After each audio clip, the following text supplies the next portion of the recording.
traz uma palavra de conselho, de ensino. Porém, no versículo 15, vamos ler o 15 e depois o 17 e o 18. 15. E lhes disse: ide por todo mundo, pregai o evangelho a toda criatura. Quem crer e for batizado será salvo, mas quem não crer será condenado. E estes sinais hão de acompanhar, hão de seguir os que creem. Em meu nome expulsarão demônios, falarão novas línguas, pegarão em serpentes. Quando beberem alguma coisa mortífera, não lhes fará mal algum. Imporão as mãos sobre os enfermos e os curarão. Aleluia. Foram as últimas palavras do Senhor Jesus, depois que ele ressuscitou, andou com os discípulos sobre a terra. A Bíblia diz que ele andou 40 dias ainda depois de ressurreto na terra, ensinando os discípulos. E ele soprou, está no livro de Atos, ele soprou sobre os discípulos o Espírito Santo. E ele deixa essa palavra: ide por todo mundo e pregai o evangelho a toda criatura. Ele deu uma ordem, é um imperativo: ide, vão e preguem, por todo o mundo. Dias atrás, 2 semanas que a gente marcou o batismo, Tinha 2 semanas, não tinha nenhum candidato ao batismo. Mas em 2 semanas, Deus já gerou candidatos ao batismo. O evangelho tem sido pregado, pessoas têm sido impactadas. Vocês viram aqui 2 famílias começaram a absorver o evangelho. O evangelho começou a entrar na vida deles. E começou um processo de transformação e mudança. Cumprindo o princípio aqui: apresentar os filhos ao Senhor. Por quê? Porque a Bíblia diz que os filhos são herança de Deus para os pais. Toda herança ela pode ser benéfica, mas pode ser ruim. É mesmo. Uma herança pode ser ruim? Pode. Se eu não souber usar aquela herança, posso me perder, posso me prejudicar. Posso gastar no que não convém, pode gerar ruína na vida da gente. E posso ganhar milhões e posso perder esses milhões. E ainda, além de perder os milhões, posso transformar em dívida de milhões, se eu não souber administrá-la. Correto? Por que os filhos são uma herança? Porque a herança é lá no final da vida que vem, praticamente, não é? Dos pais, não é? E os filhos são herança dos pais. Ou seja, o pai e a mãe que cuida bem dos filhos, lá na velhice, os filhos vão cuidar dos pais. Não é? Os pais vão ter alegria, vão ter orgulho, vão ter regozijo. Olha, eu ensinei bem, eu eduquei bem. Não é ter deixado patrimônio para os filhos, não é isso. Tem gente que deixa patrimônio, mas os filhos não têm caráter nenhum. Tem gente que deixa bens, mas os filhos não têm caráter nenhum. São pessoas de caráter distorcido e corrompido. E cheio do ouro, do dinheiro. Mas são viciados em droga. Lidam com prostituição. Negócio ilícito. Mas vem de pai. Rico, abastado. Adiantou? Deixou uma herança? Deixou nada. Mas conheço gente que o pai e a mãe não deixaram um patrimônio sequer, mas deixaram uma herança que não tem dinheiro que compre. Caráter. Deixaram exemplo que vale mais do que ouro. Tá entendendo? Deixaram um legado de uma pessoa de bem. Homem que andou na terra. E as pessoas têm o quê? Uma lembrança boa, dessa pessoa. Tá entendendo? Um pai que talvez não deixou herança, mas deixou um legado de temer a Deus, de andar correto sobre a terra, de fazer amigos, de dar um bom testemunho. Isso faz a diferença. Tá entendendo? Claro, melhor ainda se o pai tem condições de deixar, um patrimônio, bens, para que facilite a vida dos filhos, melhor ainda. Não é ruim se ele deixa um legado. Não é? Mas não é isso que eu quero falar, não, o tema da minha mensagem nessa noite. Eu quero falar: quem crer e for batizado será salvo. Mas quem não crer será condenado. Em outras traduções diz, já está condenado. O fato de eu não crer, achar que não preciso me batizar, eu já estou condenado. Porque a Bíblia diz que não é somente crer, existe uma ação minha, eu creio, mas eu faço uma ação em cima desta fé. Eu me batizo. O judeu já tinha essa prática de se batizar. Não foi algo que Jesus inventou, já era do judeu. Sabe por quê? Porque eles entendiam que o batismo era como se fosse uma purificação. O João Batista já batizava as pessoas para arrependimento. O batismo é um testemunho de alguém que está arrependido das práticas pecaminosas. O judeu se batizava 2 vezes por ano. Era quando o sacerdote vinha, né, fazer expiação pelo povo. E eles iam então para se purificar, né? Era um ritual que eles tinham de purificação, de dizer, não, eu quero me limpar diante de Deus, eu quero me purificar diante de Deus. E ele entendia que o batismo era necessário para isso. Mas, quando Jesus veio, ele quebrou certos rituais, né? Que não dá para toda vez a gente sair pecar e vir, agora vou me batizar de novo. Eu pequei e vou me batizar de novo. Não. Ele deixou o quê? O sangue dele para nos purificar. Em 1 João, no capítulo 1, no versículo 7, o apóstolo João disse que... Vamos abrir lá, 1 João 1,7. 1 João, lá no finalzinho da Bíblia. 1 João, capítulo 1.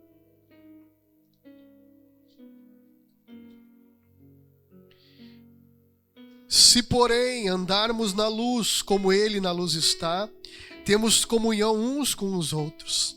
E o sangue de Jesus Cristo, seu Filho, o que Ele faz? Nos purifica de todo pecado. Amém? Se a gente anda na luz, como Jesus está, a gente consegue ter comunhão. Então, quando eu não consigo ter comunhão, porque eu não estou andando na luz como deveria andar, né? Eu preciso andar na luz. Eu preciso estar em comunhão. A comunhão me fortalece, a comunhão me firma na minha fé, a comunhão me edifica, né? Mas mesmo andando na comunhão, mesmo andando na luz, eu posso pecar? Sim, João falou aqui, né? Acontece de pecar. Pecado é um acidente de percurso. O que acontece? O sangue de Jesus, ele me purifica de todo pecado. Amém? A gente acha que precisa pagar penitência, né? Veio do catolicismo e pagar promessa e andar, né, de pé descalço até o Padre Réus. Às vezes não era de pé descalço, mas tinha que ir a pé até o Padre Réus, né? Para pagar uma promessa, fazer aqueles sacrifícios. Quando nós viemos para o Evangelho, a gente começa a entender que Jesus já pagou o preço de todo o sacrifício. E agora eu começo a andar em comunhão com Deus. Se eu errei, eu pequei, eu confesso. Senhor, me perdoa, me purifica no teu sangue, me limpa. Né? Eu começo a andar no Evangelho, eu começo a entender que Jesus já pagou o preço por mim. Mas qual é o preço agora que o cristão precisa ter na sua vida? Jejum e oração. O cristão começa a jejuar. Jejuar é mortificar a sua carne por um período do seu dia, né? Ou o dia inteiro, abre mão, né, de 2 refeições, vai jantar só à noite, se consagrando naquele dia. O jejum não move o coração de Deus. Ele mortifica a minha carne. Para que eu, estando fraco fisicamente, porque eu estou em jejum, eu não vou querer ficar irado, eu não vou brigar, né? Porque quando a gente está em jejum, a gente fica fraco, né? E não tem espaço. Já viu que quando a gente está de jejum, a gente não fica irado com ninguém, né? A gente está ali num propósito. A gente está num objetivo, né? De consagração, a gente começa a ficar mais sensível para Deus, não é? Então, quando mais prática você tem de consagração a Deus, você vai crescendo na sua intimidade com Deus, né? Mas é porque eu jejuei. É porque naquele dia eu me consagrei. Eu estive mais próximo de Deus em oração, meditação da palavra, né? Se nos outros dias você tivesse a mesma prática de orar e estar mais próximo de Deus, você veria o milagre acontecer também. É que o jejum, ele nos remete a um objetivo. Opa, minha barriga está roncando. Eu estou de jejum. E é no dia de jejum que os colegas tudo querem oferecer lanche, coisa boa pra gente, né? Parece que adivinharam que você está de jejum, né? É a prova para você ver se você vai ficar firme no propósito. Faz parte. Amém?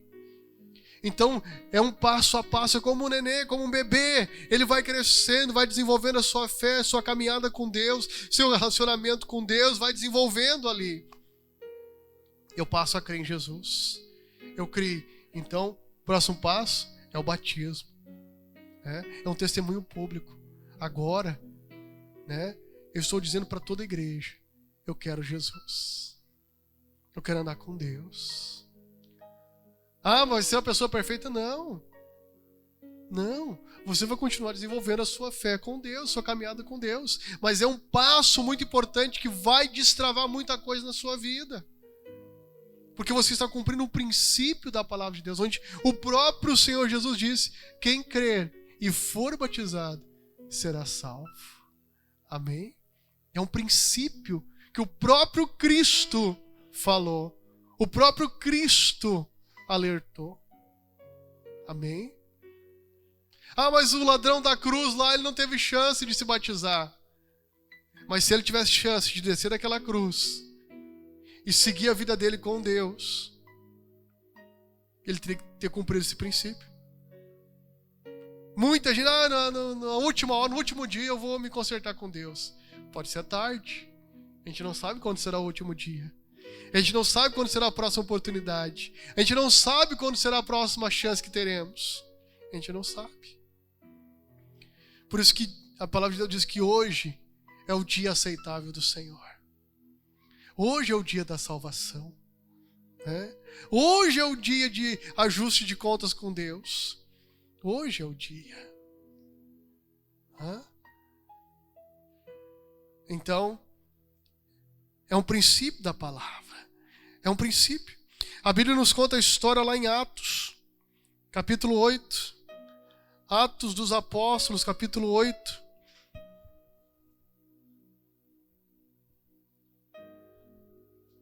Atos 8, 26. Olha o que nos diz o texto.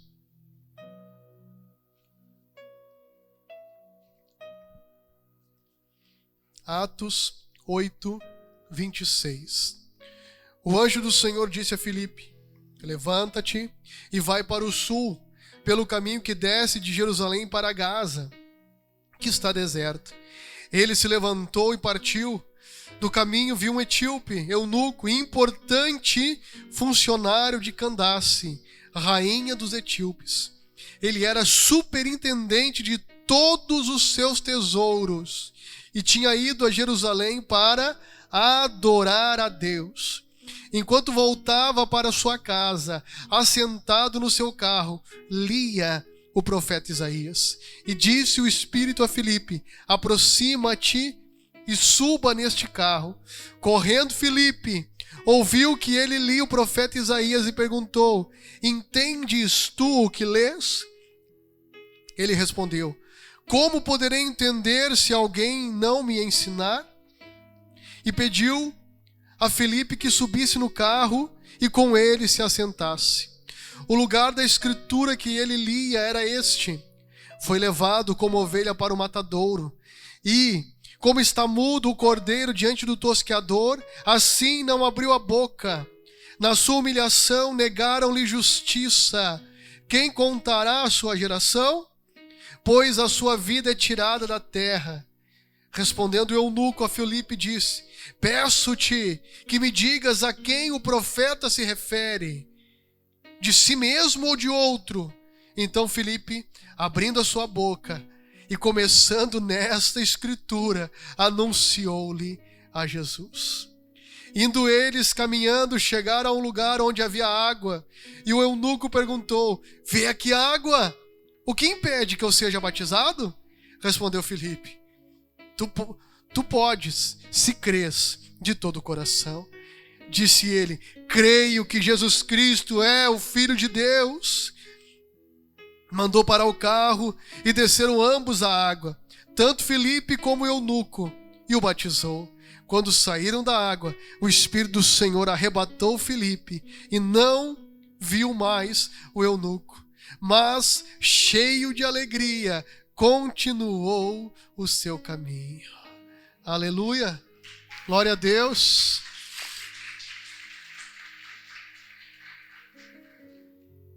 Que história tremenda, linda demais. Deus incomoda o coração do Filipe para ele ir para uma rua deserta. Imagina que loucura. Mas o Espírito Santo sabia do coração daquele alto oficial de Candace. Tinha ido a Jerusalém para adorar, mas estava voltando ainda não entendendo algumas coisas. Faltava algo. E ele estava lendo o livro do profeta Isaías. E o Espírito Santo fala com ele: Filipe, né? Te aproxima desse carro aí. Filipe começou a correr do lado do carro. Imagina que loucura. Tá entendendo o que tu tá lendo? Como é que eu vou entender se ninguém me explicar? Para o carro aí. Sobe, rapaz. Seguiram viagem. E o texto que ele estava lendo era Isaías 53. Bem na parte que fala que Jesus foi levado ao matadouro, como uma ovelha, quietinha diante do tosqueador para morrer. E ele começou a anunciar Jesus para o etíope. De repente, ele estava passando perto de um local que tinha água. O etíope indaga a Filipe: eis aqui água, o que impede de eu ser batizado? Ué?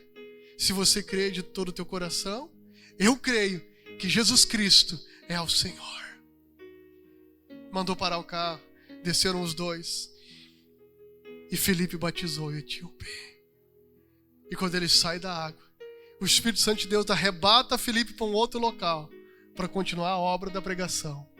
E o etíope, seguiu viagem, alegre, cheio de alegria, porque agora ele havia encontrado o que faltava. O que ele havia ido buscar em Jerusalém foi muito superior. Nunca jamais imaginou. Né? Deus tem usado pessoas para anunciar Jesus para você. E você também cumpriu esse princípio. Assim como pessoas hoje vão cumprir esse princípio aqui. Né? Mas não podemos parar por aí. Nós precisamos continuar ainda alcançando almas, alcançando vidas para Jesus. Deus te deu talento, Deus te deu ministério, Deus te deu dons, e esses dons não podem ficar parados, atrofiados, enterrados. Ainda há cadeiras que precisam ser ocupadas, ainda há espaço que precisa ser preenchido. Deus falou no nosso último culto de aniversário da igreja, usou profeta para falar que não era aqui o nosso lugar, que era num prédio maior e melhor, mais bonito. Deus usou ela para falar. Então nós precisamos ir para esse prédio. Nós precisamos ter fé. Precisamos confiar em Deus, que Deus vai suprir, que Deus vai abençoar, que Deus vai nos surpreender. Né? Porque há almas lá que precisam ser alcançadas. Aonde que é, bispo? Eu ainda não sei, eu estou orando. Para Deus me mostrar onde que é. Então, os dias estão contados aqui nesse espaço. Mas ainda estamos semeando. Enquanto a gente está aqui, a obra não para. Nós estamos plantando. Né? Vidas vão ser semeadas aqui, mas estão nascendo lá na serra. A serra vai ser sacudida. Né?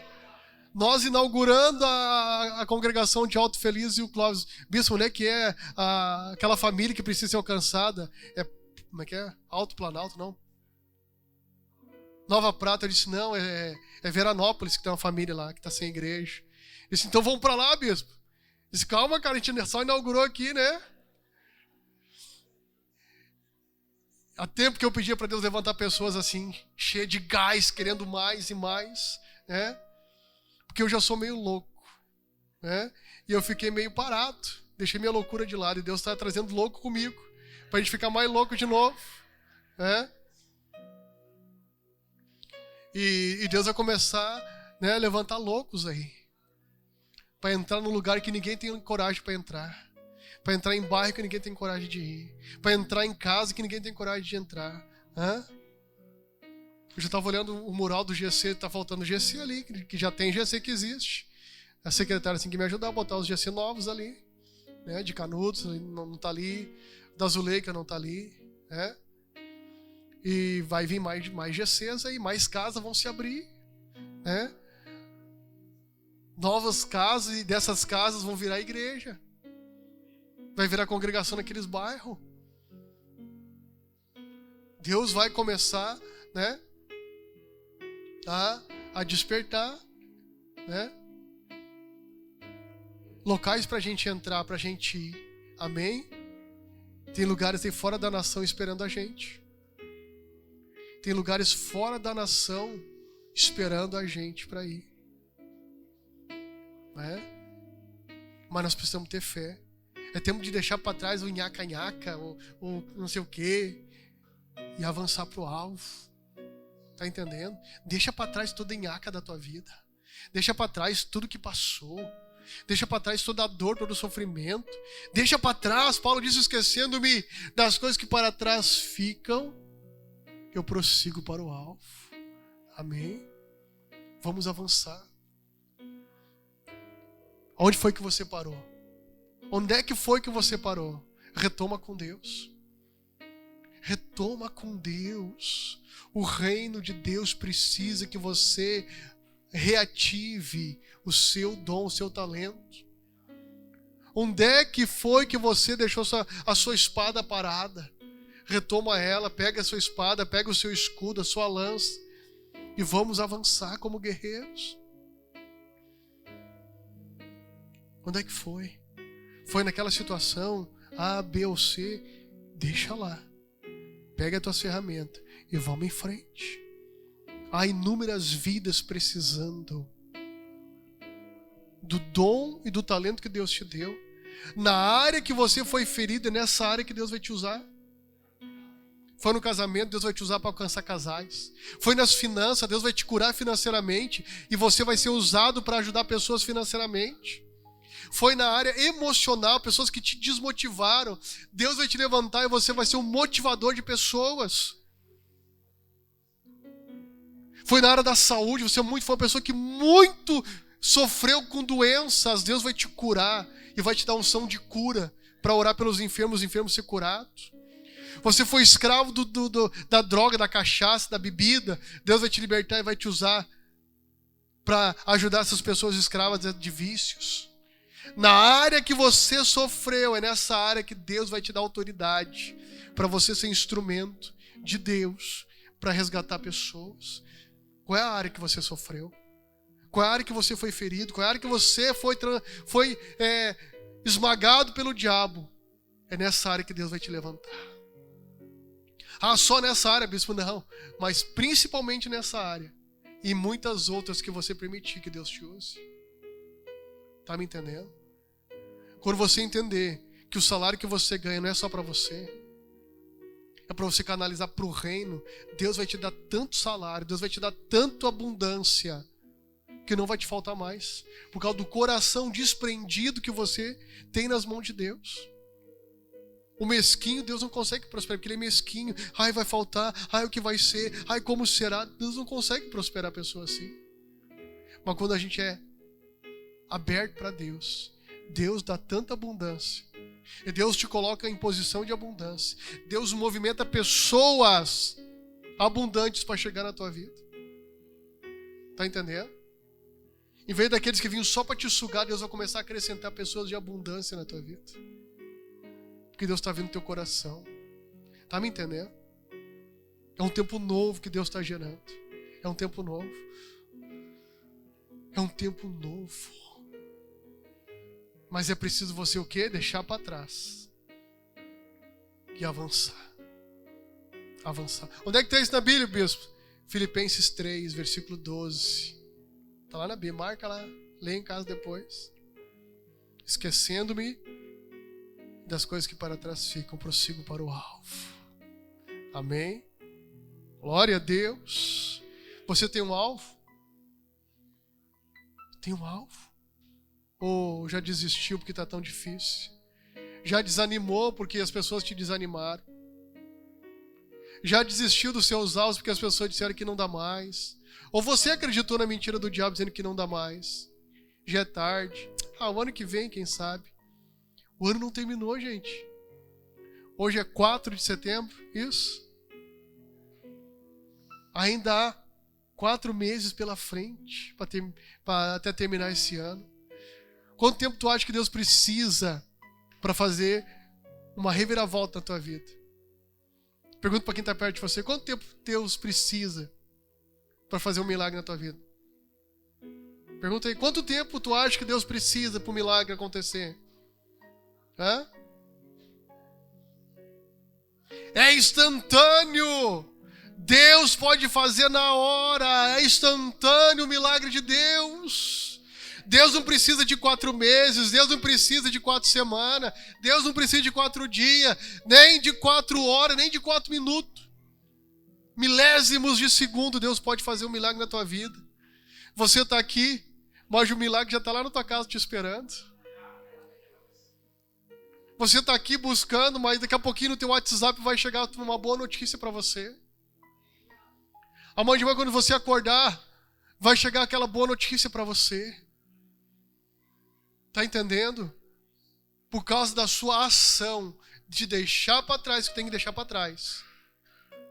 O que é que você precisa deixar para trás? Deixa. Deixa para trás o que você tem que deixar. E avança para o alvo, para o objetivo, para o foco. Amém? E você vai ver o que Deus vai fazer na tua história. Não tenha... É difícil de deixar para trás algumas coisas.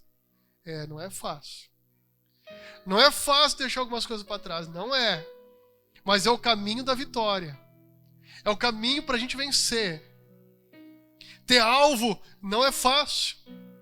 Alvo que você diz, não, você vai acordar pensando naquilo, você vai dormir pensando naquilo, você vai comer pensando naquilo, você vai trabalhar pensando naquilo. É um alvo, eu tenho um alvo. Tá entendendo? Você movimenta a tua vida por causa daquele alvo. Amém? Qual é o teu alvo profissional? Qual é o teu alvo ministerial para Deus? A gente só pensa, eu quero trocar de carro. Meu alvo é o carro, eu não tenho carro, eu quero ter um carro, eu quero largar essa bicicleta e quero ter um carro. Tudo bem, ótimo, foca nisso também. Mas qual é o seu alvo ministerial, espiritual para Deus? Dos que vão descer as águas hoje aqui, quem você tem participação? Antes de terminar esse ano, eu quero fazer mais um batismo. Faz um propósito com Deus. Senhor, no próximo batismo, eu quero ter pelo menos uma alma, uma pessoa que eu vou levar ao batismo. Faz um propósito com Deus. A gente faz tanto propósito pessoal, material, não é errado. Temos que ter foco material, trocar de casa, trocar de carro, adquirir um carro, né? Começar um negócio, né? Você não tem que ser empregado para sempre, você tem que ser patrão, gente.